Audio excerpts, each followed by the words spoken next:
that we can appreciate. And everybody at home went, "Whoa, there he is." Um, but they didn't get to hear the good stuff. But anyway, so we're talking about this history, and we're trying to take this survey approach and remind ourselves of it. I'm going to preach a couple sermons today that gives a little more detail. We'll go in and look and learn some things from it. I feel like maybe we went fast through some sections, so I'm going to do that periodically, kind of come back, do some sermon material on the practical applications that we could have talked about when we're going through the study. But here we are, and so Moses has been getting the law and gaining an understanding of what instructions God's going to give to them.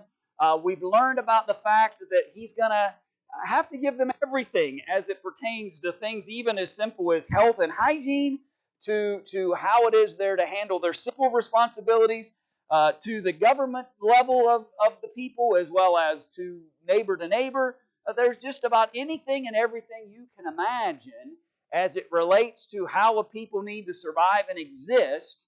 Then God had to give it to them because they had been under Egyptian rule for a long, long time. And so now they need to have their own set of code, law, statutes, commands, and guidelines. Not only does Moses have to get them ready for the moment, but he also has to get them ready for what? Yeah, for the conquest of the promised land eventually. Because Moses is not going to be able to what? He's not going to be able to go with them. And so ultimately he's not going to be permitted to do that. And so lots of what you see, especially in Deuteronomy and in Numbers, you'll see this conversation about how he's prepping them and preparing them to be able to be responsible towards God once they receive this land where they didn't build the houses, they didn't dig the wells, they didn't build the walled city, they didn't do any of the work in order to receive those benefits. So one of the things that he wants them to do, God wants them to do, is to be sure to remind themselves of these instructions periodically. Let's go to Deuteronomy chapter 31. Deuteronomy chapter 31, verse 9.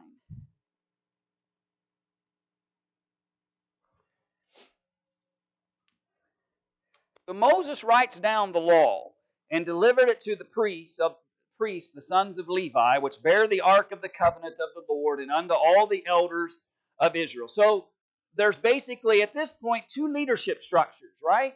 You've got the priesthood that came from the tribe of Levi, and then you have the elders within the different family circles, if you will, among the people. And so you've got two levels of leadership. Eventually, once they conquest the land, they'll be led by Joshua, but then judges, and then ultimately kings, because they just demanded it, right? They just had to have one, and so God permits it, though it's against his will in some senses. So, but at this point, there's this kind of two leadership structure. There's the priesthood that's going to guide the people, then the elders of the people who will encourage them. So Moses made sure both of those segments had the law and the instructions that come from it. Moses commanded them, saying, at the end of every 7 years, in the solemnity of the year of release, in the Feast of Tabernacles, when all Israel is come to appear before the Lord thy God, in the place which he shall choose, thou shalt read this law before all Israel in their hearing. Gather the people together, men and women and children, and thy stranger that is within thy gates, that they may hear and that they may learn and fear the Lord your God, and observe to do all the words of this law, and that their children, which have not known anything, may hear and learn to fear the Lord your God as long as you live in the land whither you go over Jordan to possess it. So 7 was always seemingly this kind of complete number. You see it repeated in the book of Revelation some as well. You see it in other contexts of this kind of completeness that's 7. And so God uses it under that Old Testament law for lots of different things, by the way, things that happen after 7 years in the proper way to handle certain things. But in this moment, he's telling them every 7 years. Now, does that mean they could just don't even look at it for 7 years? No, this is a special occasion. During what time period? He said it. Yeah, during the Feast of Tabernacles, that feast would come annually, right? But every 7 years during that feast, you would read the law in its entirety. And the reason for that is every 7 years you've got a whole other group of people that what? You haven't had the opportunity yet. Excuse me. So here's this circumstance where God wants, not just in part, but He wants that law read. He wants everybody to be reminded. And so every 7 years, whether you're man, woman, child, whether you're a stranger or whether you're natural born into the family, everybody's coming. And everybody's going to stand there in solemnity. And everybody's going to stand there and listen to the law of God. And the purpose was that they may what? What did the text say? That they may fear and know that I'm the Lord. They need to be reminded. And not even generationally, but we might even say that's almost like, what do we generally call a generation in terms of years, roughly? You think 40 sometimes? 20 sometimes? You hear if we use 20 as that number, then within every generation, roughly 3 times, they're going to come together and hear this law given. Even if you think about it from a 40-year standpoint, if you broaden it a little more, you're still talking about several times, then even more. Now you're talking about 6 times as it relates to how many that generation would have gathered together for this purpose. And there are indications of that on different occasions. Yeah. And we worship in padded pews and heated buildings and air conditioned buildings and we sometimes think it's challenging. And they would gather together and stand and listen to that law. And think about just listening to law being read to you isn't necessarily the most what? Most entertaining or exciting form of communication either. If you recall, my brain just went blank. I can remember the account, but I can't remember the names. But it was Xerxes, right? Wasn't he that when he couldn't sleep one night, and they said, and of course he's Chaldean, but he said, "Bring me the book of the law, bring that history book to me, and start reading it, because I want to go to sleep, and I can't." And that's when he remembered or learned about Mordecai, and that's how if you remember. So again, my point simply is this: it's not necessarily the most exciting thing, but yet it wasn't about whether they would be entertained by it or whether it was exciting. It was about learn to fear the Lord and learn to know the Lord your God. And every 7 years they would have this very specific gathering in order to do that. Unfortunately, it seems that as history moved forward, they didn't always what? Didn't always honor this. In fact, there are points in history where they go, "Oh, there's the law. We forgot about it. It was tucked away somewhere," and they had completely forgotten about God's instructions. And so they're going to have this responsibility to gather together. Run backwards into Deuteronomy chapter 4 for just a minute. Deuteronomy chapter 4, verse 9.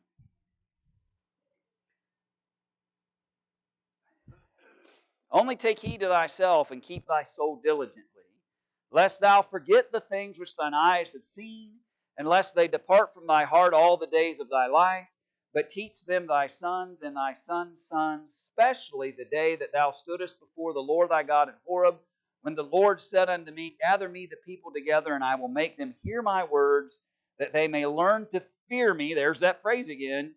All the days that they shall live upon the earth, and that they may teach their children. So it wasn't a matter of just educating themselves. This was important that they educate themselves so they could educate their children, so their children could educate their children, and the law and instructions of God would just continue to be furthered among the people. It was important for them to share the instructions of God. One more text we'll look at. Look at Deuteronomy 6, verse 6. Again, and these words which I command thee this day shall be in thine heart. Thou shalt teach them diligently unto thy children, and shalt talk of them when thou sittest in thine house, and when thou walkest by the way, and when thou liest down, and when thou risest up. So you've got this kind of formal, in Deuteronomy 31, you've got this kind of formal approach. Gather together, Feast of Tabernacles, every 7 years. Get everybody here, stranger, man, woman, child, get them all here, and we're going to read the law before the people. But on a practical daily basis, those instructions have also been given. When you rise up, when you lie down, when you're walking in the streets, when you're up, when you're sitting around your house, make a conversation of the law of God a routine. And I don't mean by routine by just pat, but I mean a common approach to everyday life. Remind yourself of the law. Now, they've got a more difficult time, and in some senses, I don't want to say it's more important for them than us, but it has a different bearing on them because not everybody's going to have access to what? To a copy of it, right? We've got the benefit of being able to in any of our homes, have any number of copies of God's Word that we can have access to, where we have the privilege and blessing of being able to personally devote as much time as we choose to God's will for us because we have ready access. They didn't have ready access. So somebody along the way was going to have to know enough about the law to share it with somebody else and then share it with somebody else. That's how they were going to learn. And so it was important to have lots of conversations about the will of God. Now, that would still be just as beneficial, by the way, to us as it was to them. Let the will of God be a normal conversational point of interest in our daily lives. Let's not let God's testimony, whether it be for them the Old Testament or for us the New Covenant in Jesus, it needs to be a daily thing that we're unashamed and have a sense of interest in the will of God to the point where it can be an everyday kind of conversation. Not just when we come in this building. Not just when it feels like that's what we're supposed to do. But that it is a normal practice that we have in our lives to share that purpose. Thoughts or questions about any of that? Give you a chance to speak about that.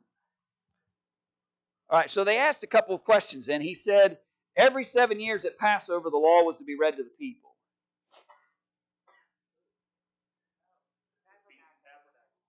It was a Feast of Tabernacles. Are they the same?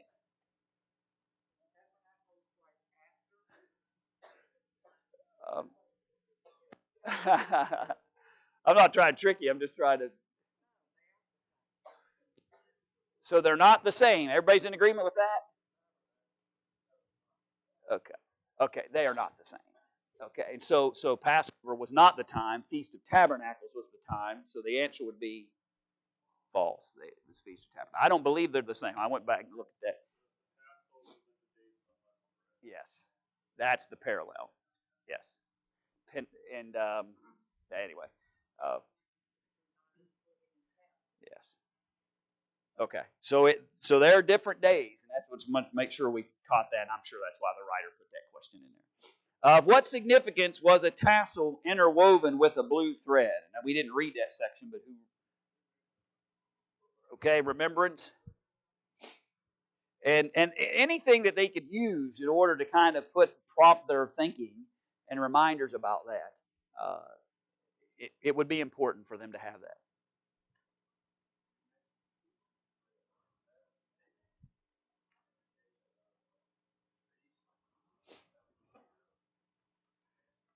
And there are significances to all the imagery that are.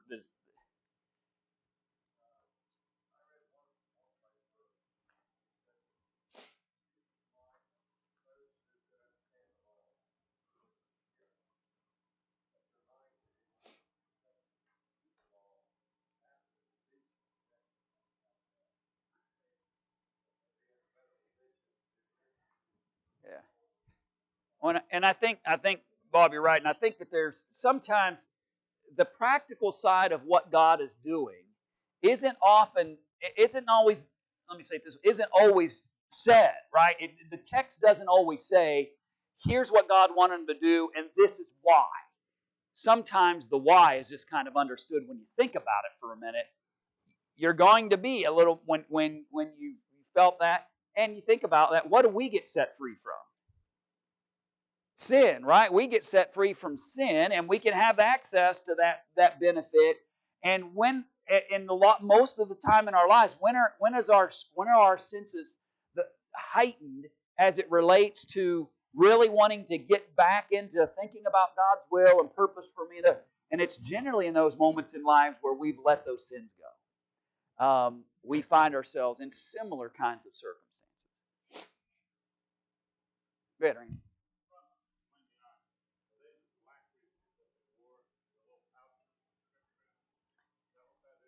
I'd have to relook, Randy. It's been a while since I've looked at those, so I'm not sure about that. I'd have to look. Yeah, I can look it up though, but I don't want to give a wrong answer, so I'd rather. Because I know what you're talking about when you're talking about broad and their phylacteries and those kinds of things. And I do think, as I can recall just in my head, about how they would sew testimony within those, and the bigger your phylactery, the impression would be the more of God's scripture you had. Yeah.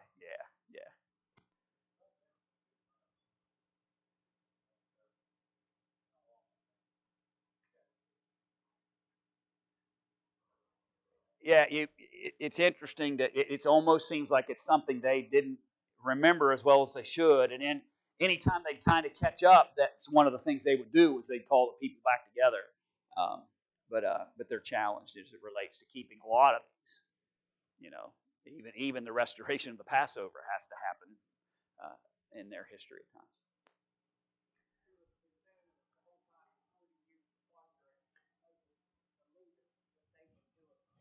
Yeah, you would. I think in the early days is probably when the failure seemed to come in greater senses, as forgetting these measures seems to happen more in their latter history.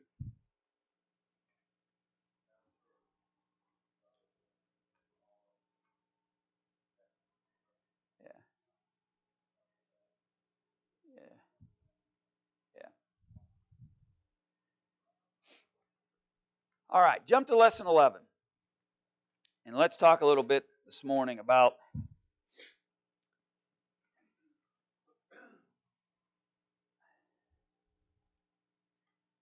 the difficulties that are created because of their failures to go and accept the responsibilities um, that God has given them. And really, it's a repeat of a central theme, and that is that it seems like at every obstacle they did what? They complained about it, right? At every difficulty they found themselves in, it seems like their response to that was to complain. And sometimes those complaints would be directed to Moses, and then God would remind Moses, and Moses would remind the people, sometimes you're not really complaining about me, you're complaining about the God who set and established these circumstances to begin with. And so that hasn't changed. The Lord spoke unto Moses in the wilderness of Sinai in the first month of the second year after they were come out of the land of Egypt. So not long, right? Not all that long. First month of the second year, so roughly 13 months, if you will, later, after they were come out of the land of Egypt, saying, let the children of Israel also keep the Passover at his appointed season. So you've got the time frame established in when these events are occurring. Jump to chapter 10 then. Let's look at verse 11. So it came to pass on the 20th day of the second month. So we were in the first month of the second year. So now we're in the 20th day of the second month. So we're, just not that many days, right? Later, that the cloud was taken up from off the tabernacle of the testimony, and the children of Israel took their journeys out of the wilderness of Sinai, and the cloud rested in the wilderness of Paran. So you're about 14 months. We're trying to establish a time period here, or about 14 months since the time we left Egypt is where we're at historically as we look at these particular narratives. Keep reading now, Numbers chapter 11, beginning in verse 1.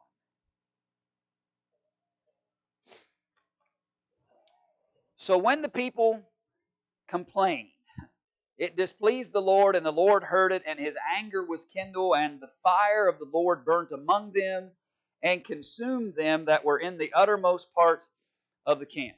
You know, it's interesting to me. They had some of the greatest visual representations of the power of God that anybody has ever had. They witnessed 10 plagues sweep through the Egyptian land. They witnessed a sea parted. They've witnessed great power of God, both from a negative and a positive side. I would think that after witnessing both, I would want to do everything in my power to stay on which side of that equation of God's power? On the positive side, right? You would think that they've had enough visual representation of what God can do and is willing to do when they disobey or obey Him. And yet that's not the case. They've seen the destructive power of God right alongside the blessing power of God, and they continue to complain and choose. God consumes a bunch of them because of it. And the people cried unto Moses. When Moses prayed unto the Lord, the fire was quenched. And he called the name of the place Taberah, because the fire of the Lord burnt among them. And the mixed multitude that was among them fell a lusting. And the children of Israel also wept again, and said, Who shall give us flesh to eat? We remember the fish we did eat in Egypt freely, the cucumbers and the melons and the leeks and the onions and the garlic. Oh, it was just so wonderful that we cried and wailed to God to get us out of that place. But that's not how they remember it, is it?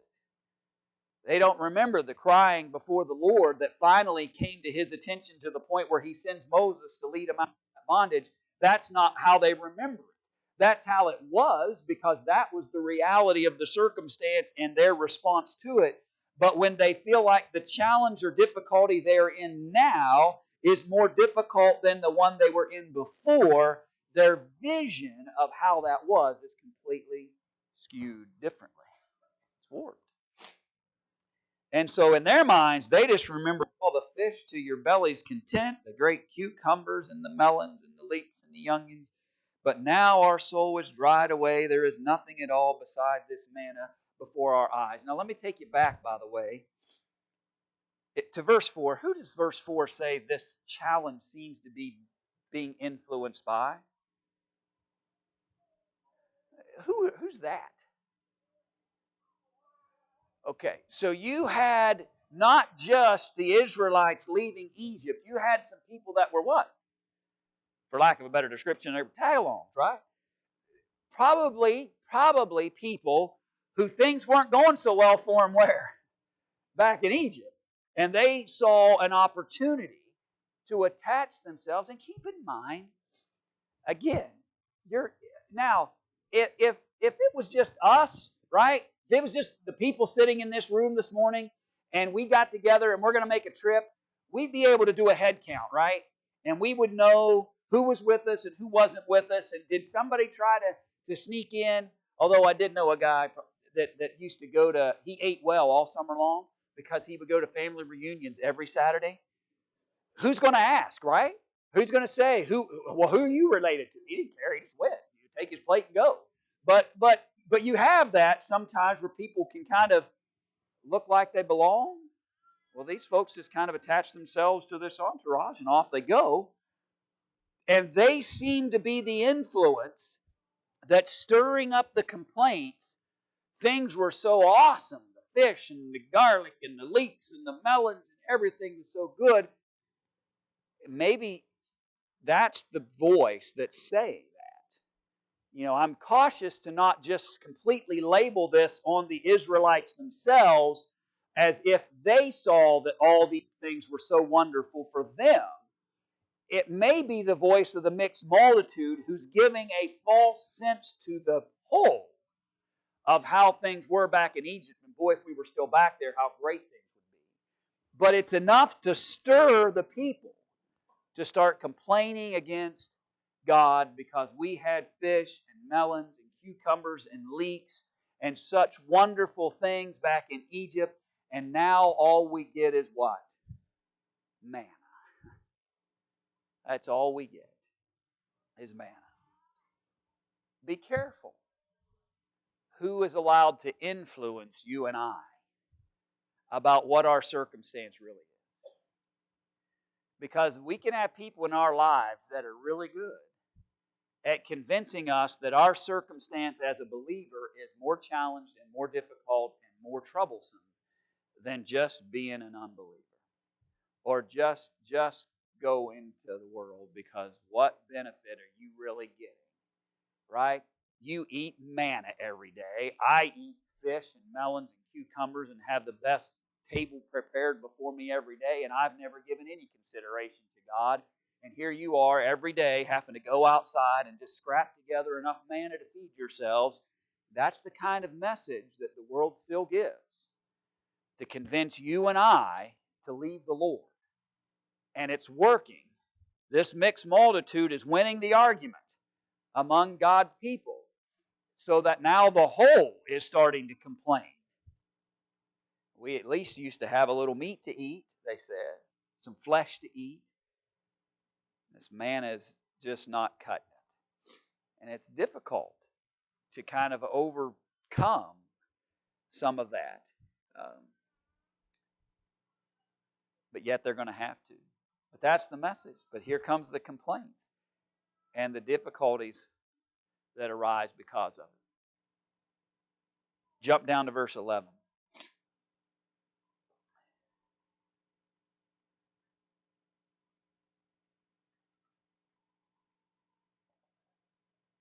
So, you've got these complaints. You've got these various challenges that come. They're complaining because sometimes the manna would fall on a wet ground, right there in verse 9, or verse 10 rather. No, I'm sorry, verse 9 was correct. But notice now, verse 11. And Moses said unto the Lord, Wherefore hast thou afflicted thy servant? And wherefore have I not found favor in thy sight, that thou layest burden of all this people upon me? The complaints have worn Moses down. Ever been there? You don't have to raise your hand and shake your head, but I know you have. Where the people in our lives are wearing us down. And they give us every reason, thought, excuse. They complain at every turn, and they wear us down. And Moses is worn out. But unfortunately, Moses does what so many of us do sometimes when we get worn out. And we're trying, right? We want to deal with the people that are wearing us out. But our concern is those who are wearing us out will only wear us out more if we go direct to. And so who does our attention go to? God. That's what Moses says, why have you afflicted me? God wasn't afflicting Moses. Who was afflicting him? The people were. He couldn't get the people to change, and so his attention turns to God.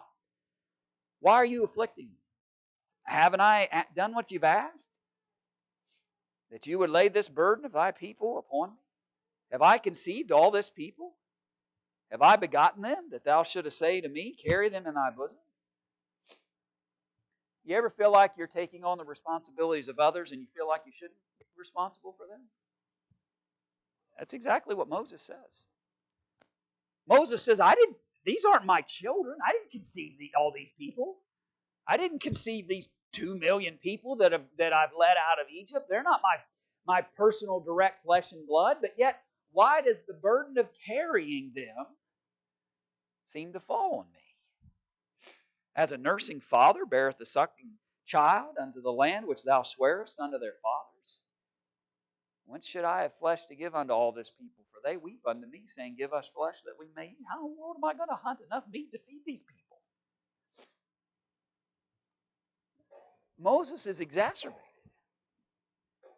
He sees the challenges so deep and so difficult and so overwhelming. He doesn't have any idea how he's going to do it. He doesn't have any idea how he's going to be able to try to resolve this issue. How in the world am I supposed to feed these people a 5-course meal that they're asking me for, and I have no clue? But the problem is, their complaints against him have now led him to complain against whom? Against God. That's the lesson that we should learn from Moses. We are going to have moments in life where we are just absolutely exacerbated by the issues and things that are overwhelming us. And we're going to have to face the complaints and the difficulties and the challenges that so many bring. But the warning to us and the lesson for us is, don't turn your frustration and complaints against the Lord because of other people. That's the challenge. If thou deal thus with me, kill me. Wow. You talk about a guy that's hit rock bottom. Moses says, if this is the way just kill me now, Lord. Just kill me now. And I think that's because he feels like that basically the way they're dealing with him and the complaints and things that he's overwhelmed with is killing him. Right? There are probably people in all of our lives potentially that have taken years away from us, we feel like. Right? Because we keep having to carry their burden. And it feels like it's just taken years off of our own lives because of that. Moses says, I'm dying here anyway. So if this is death slowly by their complaints and challenges against me, then just kill me. I pray thee out of thy hand, if I have found favor in thy sight, let me not see my wretchedness. And so I appreciate that. If I'm reading that right, I don't want to say Moses can't help himself, but Moses realizes that he shouldn't be doing this. Look, I've become wretched because of all this. They've won. I am now like them, Lord. Just be done with me. He doesn't like what he sees because he's now become them. Rather than they becoming him and letting his leadership be the kind of example to them that it should have been, he has become them, and now he's the one making complaints, and he said, I have become just as wretched. It's hurtful and challenging. So God says to Moses, gather up 70 men of Israel, elders of Israel, whom thou knowest to be the elders of the people and officers over them, and bring them unto the tabernacle of the congregation, that they may stand there with thee. I will come down and talk with thee there, and I will take of the Spirit which is upon thee, and will put it upon them. And they shall bear the burden of the people with thee, that thou bear it not thyself alone. God says, I'm going to give you some help, Moses. Get 70 elders of the people and bring them down, and I'm going to, in their presence, give your Spirit to them, where they begin to get a sense of the responsibilities and obligations of their family nucleuses, if you will, so that they can begin to accept some of the responsibilities and burdens of what's going on among these people.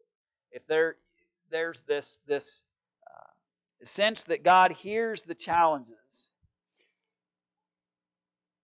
and wants Moses to have some help in the midst of this, so he doesn't have to bear these things alone. Verse 24. So Moses went out and told the people of the words of the Lord, and gathered the 70 men of the elders of the people, and set them round about the tabernacle.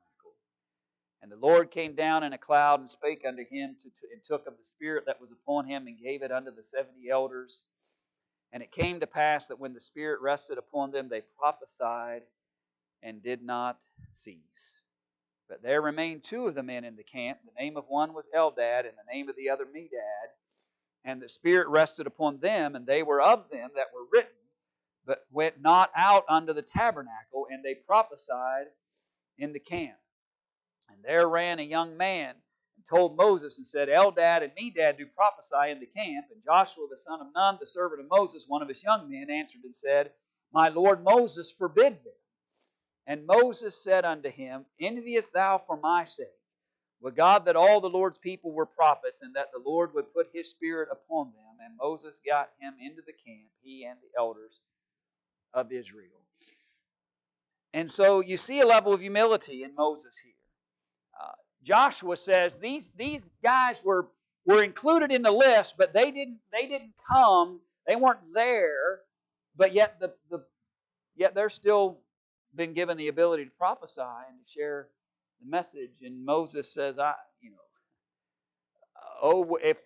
if there's two more prophesying for the Lord, then that's a benefit. And so there's a sense of humility. But end of the day, God says, I'm going to give you some help.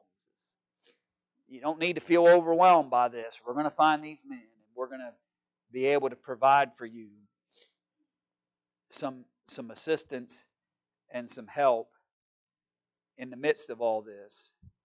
And so after that, verse 31, there went forth a wind from the Lord and brought quails from the sea, and let them fall by the camp as it were a day's journey on this side, and as it were a day's journey on the other side, round about the camp, and as it were 2 cubits high upon the face of the earth. Now you talk about fish in a barrel. Well, these were quail by your doorstep, right? God says that He brought quail to them. They complained about wanting flesh to eat. They've been given manna. Now God says, here's quail. And they didn't have to even hunt for it. God providing it for them. All they have to do is make the what? The day's journey, right? They just have to make the day's journey in order to receive what God is providing. And so it's amazing when you think about all the issues that come. And so you've got, let that stay focused on that over between now and Wednesday, Lord willing. Think about those things. Keep working through lesson 11, because this is God's response, but they're not done complaining.